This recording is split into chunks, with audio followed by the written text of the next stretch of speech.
He wasn't expecting an election night message that would shatter his trust.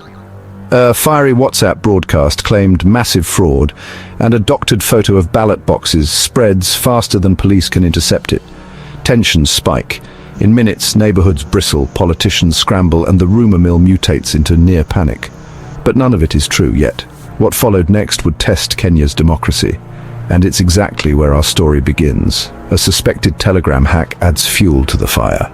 Inside whispers claim that election strategists had their accounts breached. Leakages are real, stakes are high, and misinformation is already inside the room.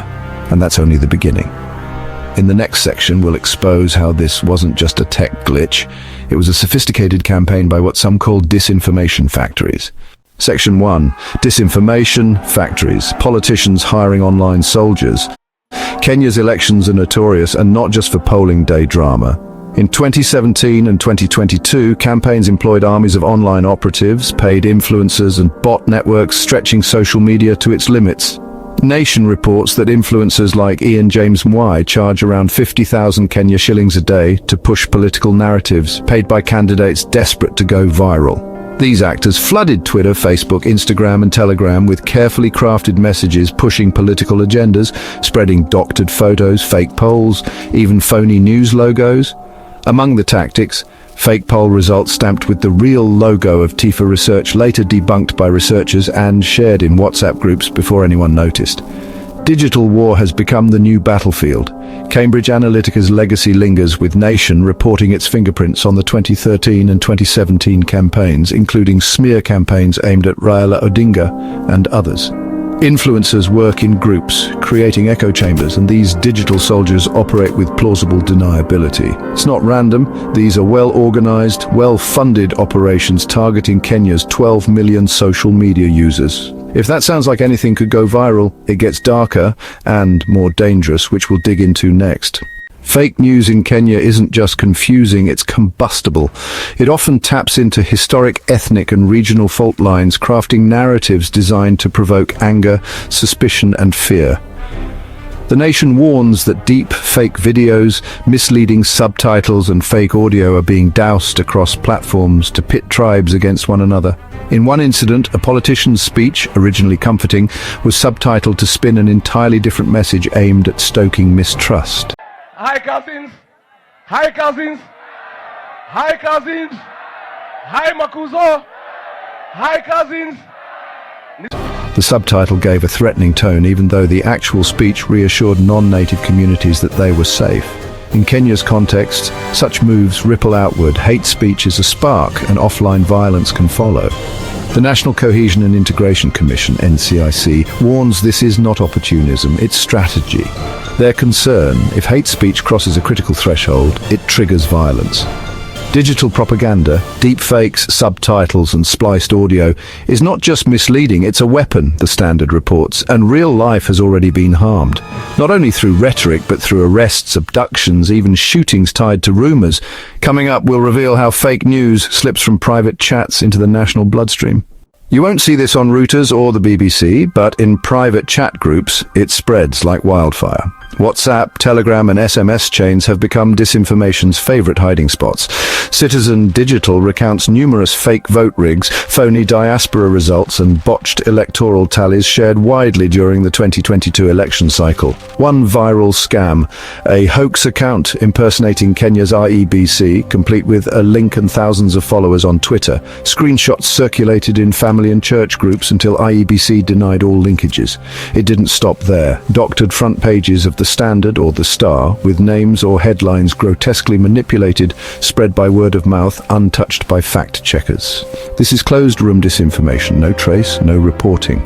Standard's digital team found fake KTN news bulletins stitched from unrelated audio and visuals. A trusted anchor was used to deliver the lie. Emotion drives it. We want to share urgent, alarming news, especially within trusted circles. That's social currency. Information isn't passed maliciously, it's passed socially, and why not? If it rings emotionally true, we pass it along, but sometimes the things we forward are made up. Next, we explore how citizens themselves struggle to find trustworthy information. In Kenya, 75% of news consumers say it's increasingly hard to distinguish real from fake online. Geopoll found 90% of Kenyans suspected election-related falsehoods in 2017. And 87% believed the narrative was deliberate, yet there remains a glimmer of faith in traditional media. 76% report trusting TV, radio and print more than social platforms. Editors groups and media houses, even Kenya Editors Guild, warn that unethical reporting could undo national unity. They've called on colleagues to rethink how they handle rumors, urging journalists to champion verification, not speed. Still, the digital tide is rising fast. A single doctored headline can overshadow hours of fact-checking by launching into WhatsApp streams. And younger Kenyans who rely heavily on social media are even more vulnerable. So platforms and regulators have promised solutions, but are these fixes enough and can they keep pace? We're about to find out. Ahead of the 2022 elections, Meta launched a Kenya-specific elections operations center to moderate Facebook, Instagram, Messenger and WhatsApp. It said it removed over 37,000 instances of hate content and more than 42,000 posts violating violence policies. The NCIC and Communications Authority now demand takedowns within 24 hours of false political content, under threat of fines.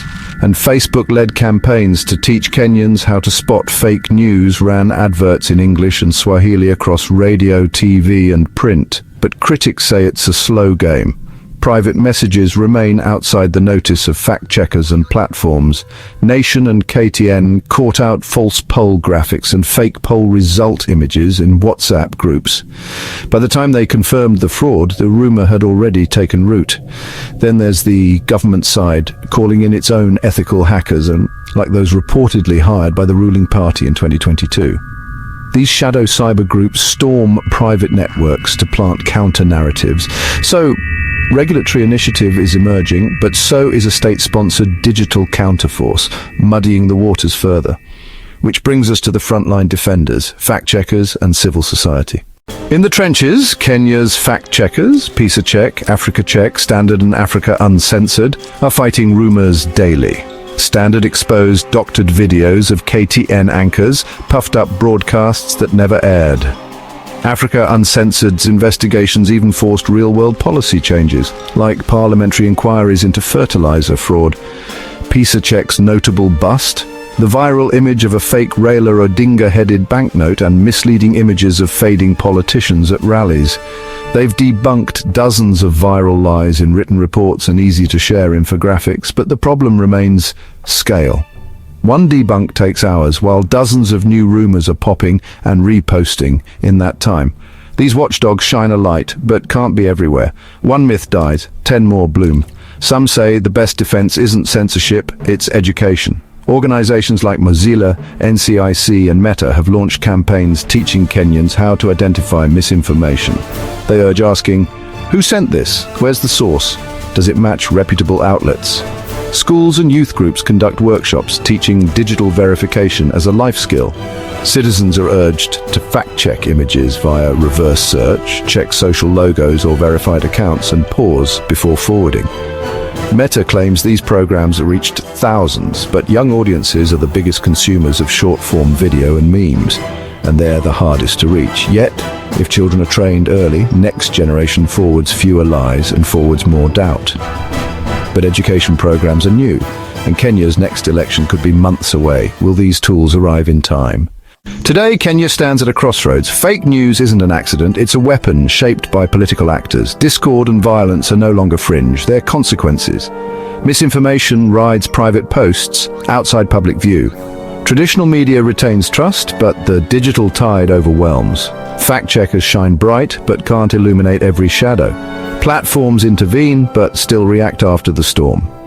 Digital literacy efforts offer hope, but they're racing the clock. In Kenya's information warfare, the strongest weapon may not be enforcement, it's an informed citizenry. If more Kenyans question, verify, think, not just forward, rumors may not take root because unchecked, fake news chips away at trust. But with vigilance, empathy and education, truth has a fighting chance. The curtain falls, but the question lingers. Will the next generation stop falsehoods at birth? Because in this fight, skepticism could be the strongest shield.